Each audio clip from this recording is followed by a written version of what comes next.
is not about, playing fast and stuff. It's to develop your spirit in a complete fashion.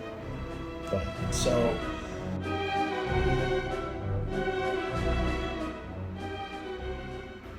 I guess the question is to say, does that actually make me a better human?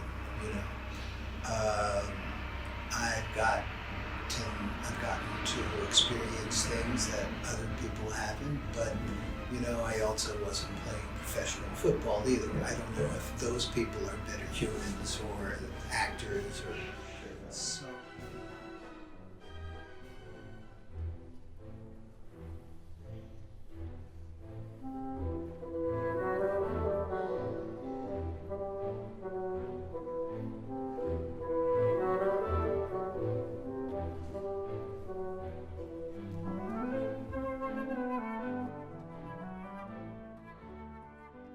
Can you tell me who you are and what you do? Oh, well, my name is Paul Dulude. I am the proprietor of this place called New England Violins. We sell violins, violas, and cellos. We fix them. Let's see, I've been a performer my whole life since, hate to put a date on it, but since Ronald Reagan was president, made a living.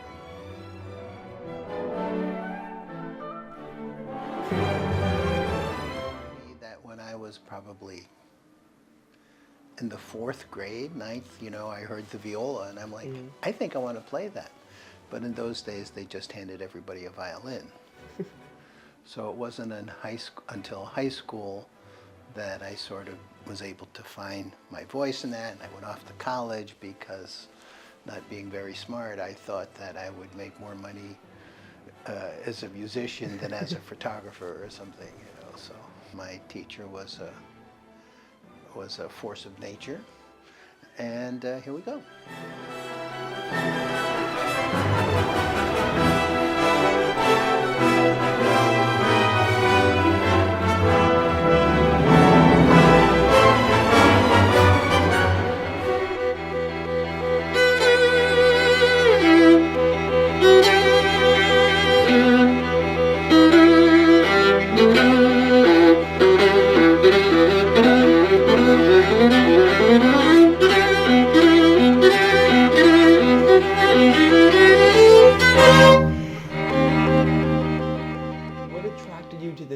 Because it's a very peculiar instrument.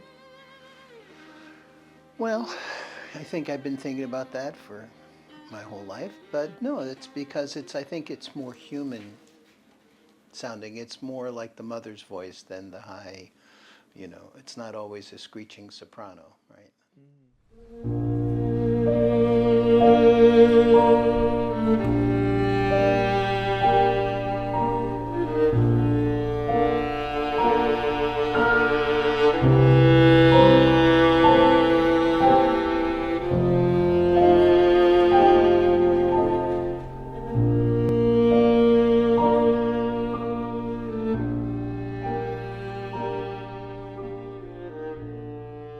It has some of that rich Earth Mother tones in it.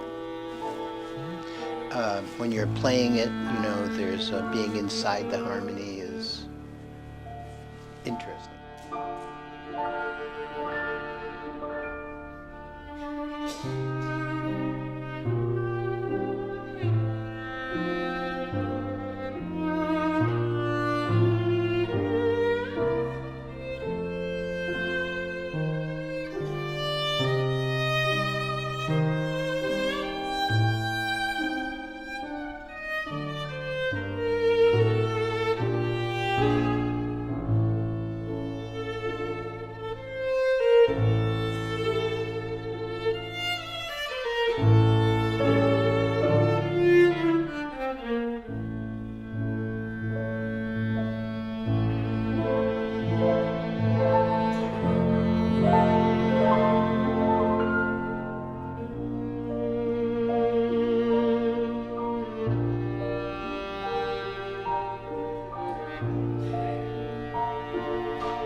touched you on a deeper level than just...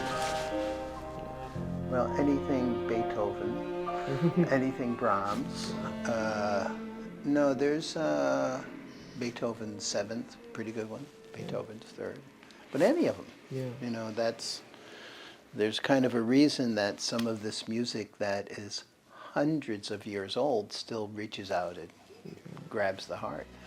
So.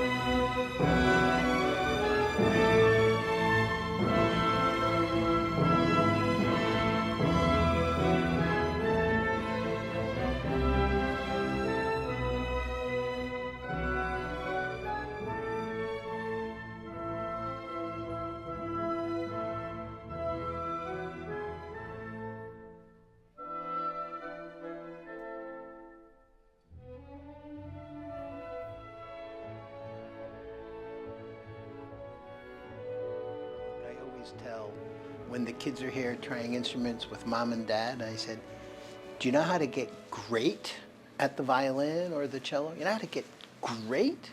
And you practice when your parents are annoying. And the parents go, they'll be practicing all the time. But no more internet. Yeah. Right?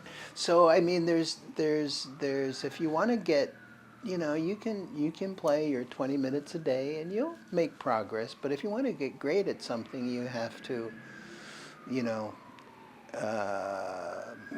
say, I'm going to get 5 notes right.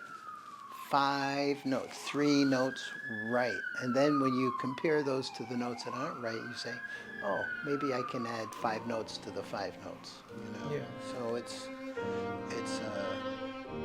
I don't want to say there's a discipline.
Advice to people, but I'll share what my father's advice was. It says, just get competent at something. Doesn't matter what you get competent at. If it happens to be something that requires mental focus, physical discipline, that's good. And anything you're going to get really competent at that's really hard is going to be transferable. So it's not about playing the violin. It's not. It's not about, you know,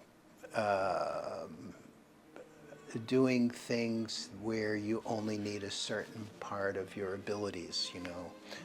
But when you have to bring the whole package to the table, emotional, physical, the discipline of that, and then, you know, if there's a sacrifice, it's, you know, in college, there were those of us that were practicing at Friday nights until 11 o'clock, and there were those that went to the Ratskeller, and, you know, that was more interesting. You know? So I think it's most professions seems like they're much easier because you get a finite amount of information. You gotta master that. You get your degree. You go get a job. But music, man, it's just no end. Yeah. I mean, it's a sort of like infinite.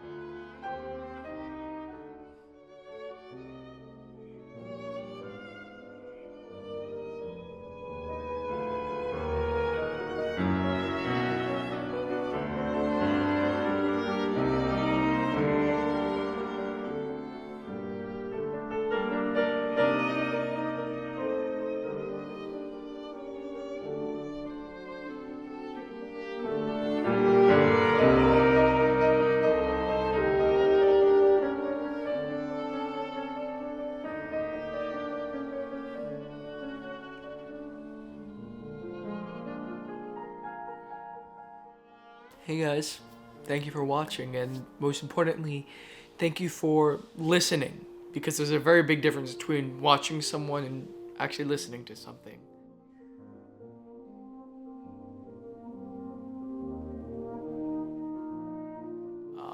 When I put my viola down 3 years ago now, I didn't realize how much I'd miss it.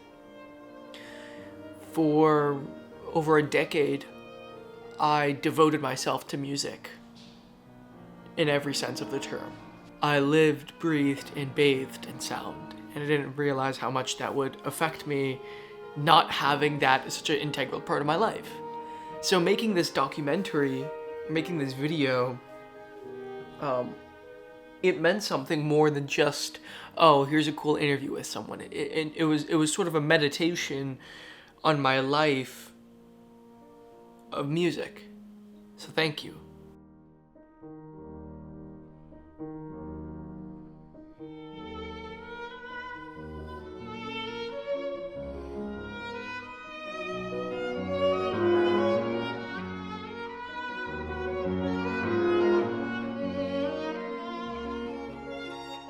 For me, music is not simply notes on a page or sound waves in the air, but it was a way for me to connect to others, to make friendships and bonds that are still alive today, to connect with myself, to sort of figure out my emotional state and what's going on in my weird fucking mind.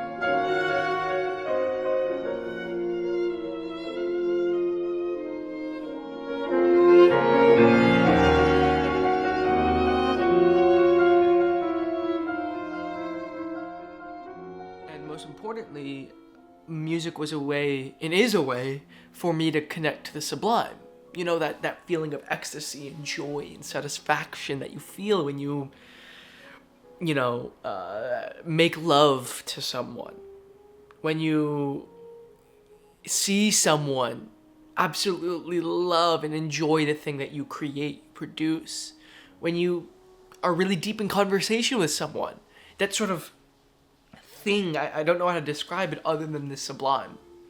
For me, music is the way to connect to that.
So that's why I made this.